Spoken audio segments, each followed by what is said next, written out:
వంశీ గారు, మీ అమ్మాయి క్లాస్ లో అందరి పిల్లల్ని కొడుతుందండి. అవునా? మా అమ్మాయి ఏమన్నది కాదే.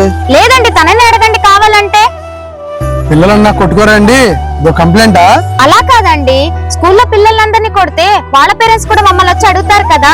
దీన్ని ఇంత సీరియస్ గా తీసుకుంటారు ఎవరైనా? పంపించండి లోపలికి.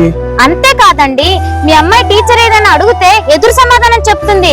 ఎవరిని కూడా గౌరవించట్లేదు. మీరు ఇంట్లో చెప్పుకోవట్లేదా? అవన్నీ మేము చెప్పుకుంటాంలేండి, కానీ మా అమ్మాయి బిహేవియర్ ఏంటో నాకు తెలుసు.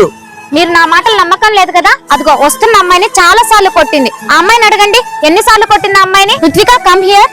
Yes ma'am. నిన్ను కీర్తి ఎన్నిసార్లు కొట్టిందమ్మా? చాలా సార్లు కొట్టింది మ్యామ్. ఏ, నువ్వు ఒక్కసారి కూడా తిరిగి కొట్టలేదా?